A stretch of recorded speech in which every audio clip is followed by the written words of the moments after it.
今日は東京都の下北沢駅にやってきたのだ。小田急小田原線と京王井の頭線が乗り入れる駅で、新宿にも渋谷にも乗り換えなしで出られるのだ。駅を出ると細い路地が何本も伸びていて、古着屋やライブハウス、小さな劇場がぎっしり詰まっている街です。でもこの下北沢、2013年に小田急線が地下に潜って地上を走っていた線路が丸ごとなくなったのだ。その跡地に新しい施設が次々とできてるのだ。線路の跡は全長およそ 1.7 キロ。今は下北線路街と呼ばれていて、昔ながらの路地とすぐ隣り合っているんですよ。今日はそんな下北沢を路地から線路跡までぐるっと散策していくのだ。到着したのはお昼の13時です。まずは東口から散策スタートです。実は下北沢、以前はよく来ていた街なのだ。でも再開発が終わってから来るのは初めてで、改札を出た瞬間、ここがどこだかわからないぐらい変わっていて驚きました。駅を南側に出れば南口商店街のアーチ、北側に出ればピーコック。これが僕の知ってる駅前風景だったのだ。今出てきたのは東口なんですが、これ2018年にできた新しい改札なんです。昔の北口と南口はどちらももうありません。道理でわからないはずなのだ。駅構内も狭くて入り組んでるってイメージだったけど、新しい地下鉄の駅って感じですっかり様変わりしてたのだ。小田急線が地下に潜ったのが2013年。そこから駅の出口も改札も作り直されて、今は東口と中央口、それに南西口の3つになっています。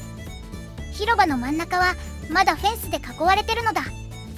ここは今も駅前広場を整備している最中で、将来はバスやタクシーが乗り入れるロータリーになる予定なんです。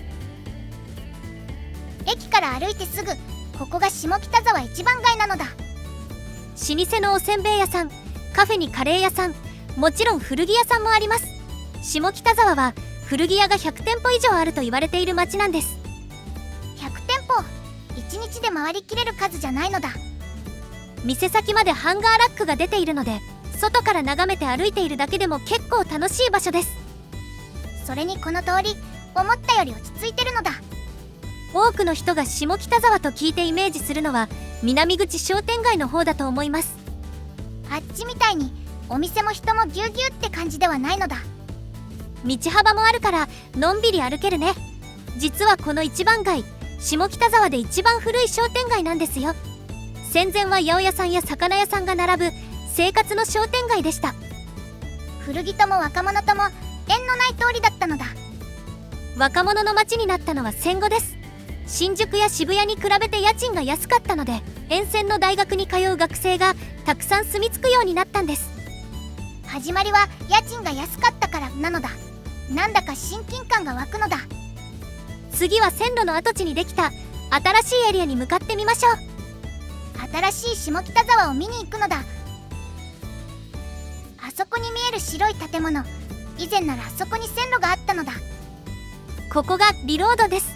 2021年にできた下北線路街の一つなんですよ。商業施設って知らなかったらアートを展示してる場所かなって勘違いしちゃいそうなのだ。入り口を入ると細い通路が奥へ続いています。両側がお店で、通路にはベンチも置かれていますね。入ってすぐのところにコーヒー屋さんがあったのだ。外から見た感じ、人も少なくて空いていそうです。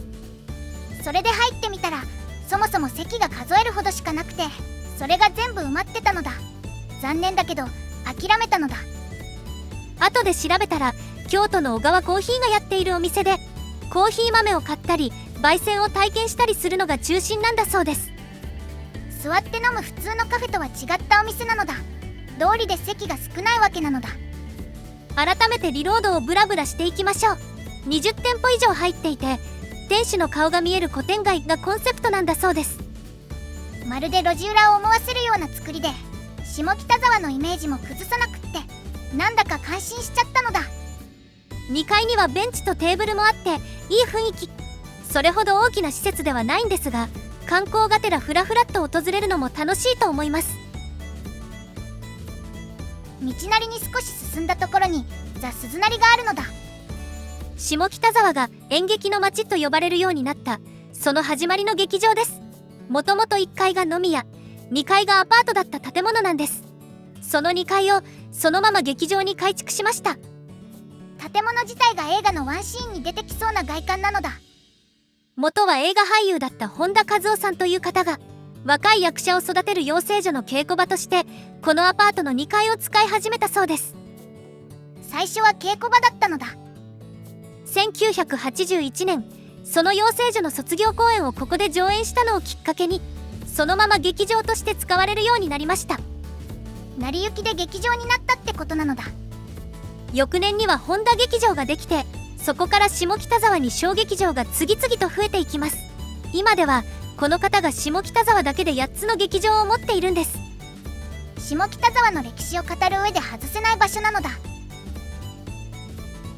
あ、ディスクユニオンがあるのだ。 CD 屋さんってすっかり減ったのに、下北沢ではまだ健在なんだね。いい時間だし、そろそろお昼にするのだ。向かっているのは民亭という町中華です。創業は1964年、下北沢で60年以上続いてるお店なのだ。ここ、若い頃の松重豊さんと河本大翔さんが一緒にアルバイトしていたお店なんですよ。孤独のグルメとブルーハーツなのだ。すごい組み合わせなのだ。テレビ番組で何度も取り上げられてるし、下北沢を代表するお店とも言えるね。さっきの鈴なりといい、下北沢は夢を追いかけてる人が集まる街なのだ。名物はラーちゃん、ラーメンとチャーハンのセットで、このチャーハンがほんのり赤いのが民亭の特徴です。今日はそれを食べに来たのだ。過去に何度も食べてるけど、久々なので楽しみにしてきたのだ。あ、ご飯類が追いついていないそうで、今は麺類だけなんだそうです。結構ショックなのだ。何でも美味しいお店ですけど、もう一つ候補にしてたお店があるので、民亭はまたの機会にしましょう。民亭からすぐ近くにヴィレッジヴァンガードがあるのだ。下北らしい店って言えるし、ちょっと寄ってみましょうか。店の外までガチャガチャが積み上がってるのだ。ビレバンは今全国で店舗の縮小が続いているけど、ここはにぎわってたね。入り口早々に大人向けのアレナコーナーがあって、なかなかぶっ飛んでるなと思ったのだ。そしてあちらに見えてきたのが、さっき鈴なりの話に出てきたあの本田劇場です。会場は1982年11月、鈴なりのちょうど翌年ですね。実はビレバンと本田劇場は同じ建物なのだ。入り口は別々だけど中はつながってるのだ。鈴なりは若手が試す場所として作られた実験劇場でした。こちらは最初から演劇専用の劇場として設計されています。鈴なりで試してこっちで勝負なんてことができそうなのだ。客席は386席で、本田劇場グループの中では最大。舞台や音響の設備も一番しっかりしています。本田劇場のすぐ隣、そこにみかん下北があるのだ。2022年にできた施設で、井の頭線の高架下が丸ごと使われています。名前のみかんは果物じゃなくて未完成のみかんってことらしいのだ。常に変わり続けるのが下北沢らしさという意味だそうですよ。入り口にあるのはツタヤブックストア、本屋なんだけど、時間制のシェアラウンジが併設されてたのだ。コワーキングスペースのように使えるみたいですね。その本屋を抜けたらいきなり韓国とタイの看板が並んでるのだ。高架下の細長い通路に沿ってアジアの屋台街みたいにお店が続いてるね。昼間の今もやってるけど、夜に来たら相当いい感じな気がするのだ。いろんなお店を試したくなる場所だよね。そしてこのまままっすぐ抜けると下北沢の駅前に出るんです。再開発されて全然わかんなかったけど、駅の目の前にあったのだ。せっかく駅前に戻ってきたので、南口商店街を散策しましょう。下北沢と言われて多くの人が思い浮かべるのはこの通りだと思います。今日回ってきた中で人が一番多いのだ。飲食店や居酒屋が多くて、夜遅くまで開いているお店も多いんです。一日中人が途切れない通りですね。古着屋も定食屋も喫茶店も全部この一本に詰まってる感じなのだ。それとこの商店街の名前、南口商店街なんですけど、その南口もうないのだ。駅の改札が作り変えられた時になくなったのだ。名前の方だけが残っているんだね。歩いてて思ったけど、店の入れ替わりも結構あるのだ。初めて見るお店もいっぱいあるのだ。そうだね。それに味噌パンで有名なアンゼリカもなくなってたんですね。下北の名物パン屋さんだったのだ。民亭と同じぐらい下北を代表するお店だったのだ。さて、今度こそお食事にしましょう。目的のお店は南口商店街を抜けて脇道に入ったところにあります。今向かっているのは那須親父なのだ。1990年創業で下北沢では一番古いカレー屋さんと言われてます。今でこそ下北沢はカレーの街って言われることもあるけど、那須親父はそう言われ出す前からあってずっと人気店なのだ。もう3時近いのもあってすんなり席につけましたが、私たちの後にも続々と人が来て結局列ができてましたね。相変わらずの人気なのだ。頼んだのは具が全部乗ったスペシャル1800円にランチセットが400円です。ナスはもちろん柔らかくてうまいのだ。カレーは少し酸味を感じるのが特徴的かも。個性的ですごく美味しいです。唯一無二の味って感じなのだ。美味しいカレーでお腹もいっぱいになったところで、次は少し足を伸ばして北沢八幡神社へ向かいます。と向かっている途中で立派な門構えのお寺を見つけたのだ。心願寺と書かれていますね。木々が青々と茂っていてとても静かな雰囲気です。せっかくなので寄っていくのだ。開かれたのは1608年、徳川家康の次男結城秀康の位牌所として建てられたお寺です。このお寺、江戸時代はお灸で有名だったんです。お寺なのにお灸なのだ。初代の住職がひどい腰痛に悩んでいたそうなんです。